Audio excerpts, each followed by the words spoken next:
Importance of space. Hello everybody, it's Tom here. I hope you're well. Today I think it's very important that we talk about the topic of giving others space. Literally, mental health wise, giving somebody room to breathe, if you like, and that inaction of leaving them to it sometimes is the best thing to do. But it's very vital that we realise when somebody becoming withdrawn is actually not somebody needing space. There is a difference, okay? Um, I've been in a relationship in the past where I had a girlfriend who required space quite regularly.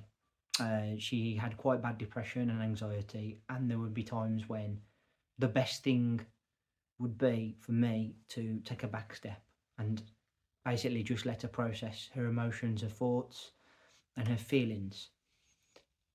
Do respect this boundary when somebody wants this, whether this be in a personal relationship like that, a friendship, or even at work.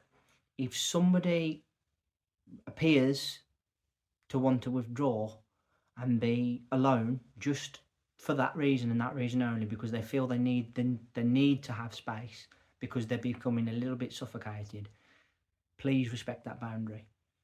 Even if greatest will in the world, you want to help them, recognize that sometimes the best way to help someone, and I've said this before on my channel about the importance of a response. Sometimes a response is no response, that being silence. The same in this instance. Sometimes no action from yourself is giving that person that opportunity to reflect and then get back into a position where they feel that they are better. Realise it and take a step back when you need to, okay? Back off if that's required. Do not be ashamed for doing this, because honestly, people who have suffered badly with their mental health will appreciate your less than full-on approach if you just give them that bit of breathing space, okay? Giving space is really, really important. Recognise though that sometimes it's down to the individual and how they are. In fact, a lot of the time it's down to the individual. Example, some people are very introverted, some people are very extroverted, some people are a mixture of the two. I have a colleague who is incredibly introverted. It's not to the point where she doesn't want to be around people, but we will go out maybe for a social event, she will have a couple of drinks, and then literally after probably like an hour or two, she cannot be around people longer than that period. She literally feels drained around others, and she has to go back sort of to be on her own. Now, some people would consider that strange, weird, and would probably label that person as having an issue. She doesn't have an issue. It's just how she is. She feels a comfort in being in her own company and is happy to only in small doses be around a big group of people. And that is totally fine. Some people are not like that. Some people are very extrovert. And I would say that it is very important that we recognise when someone who is naturally extrovert suddenly withdraws. Because if someone who is naturally extrovert is withdrawing, then that's actually a massive change in their character. And that's when you've got to go, okay, something's not right here. But for the most part, on a one-on-one basis, if somebody is showing signs of struggle, they may say, I need some space. As I've said earlier, please respect that boundary and do not cross it. Let them be. Give them that room. Trust me, you'll thank you for it later. That is when you must understand that your presence and your help is not what's needed. And do not be offended by that, okay? Understand why that person feels the need to just take a little break away. And taking space can be not just physically taking space off another person. It can be taking space off like social media.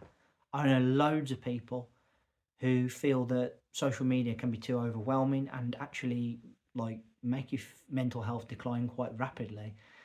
And a lot of them decide to take breaks from it, and they take breaks from it because they feel they need to. Again, there is nothing wrong with this. and we shouldn't demonise somebody for feeling the need to take a break. And that's really the key message here as I'm about to wrap up. Understand that sometimes the best action is no action from you. Even if you mean well, recognise when perhaps your actions are being perceived as suffocating, or that other person just needs to find the healing within themselves. Allow them to be, let them go and do their thing and be, leave them to it if you have to. Don't demonize them, and certainly don't call them out. Allow them to find their own healing, their own sort of stability and tranquility, should I say. And 90% of the time when you leave them be and let them, have that space, they'll come back and they'll be in a better place and probably more receptive, and also very grateful and thankful to you for leaving them alone. Guys, first of 3 videos this week. I want to say thank you all ever so much for listening. Really appreciate your time and energy spent here on my channel. Thank you kindly. The first of 3, start of the week, as I said.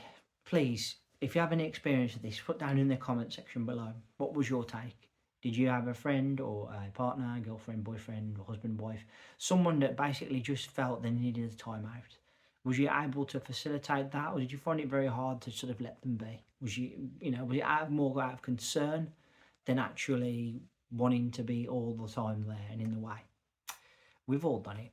Just accept that sometimes leaving someone to it is the best thing. Remember, if you would, please consider giving me hitting that subscribe button down below, if you would, and please consider giving me a thumbs up and a like. And if you're happy as well, I'd like you to hit that bell sign to let you know when my next content's out. I will be back in a couple of days with another video, but as always, please take care of yourselves, and thank you ever so much for listening. Thank you, and bye for now.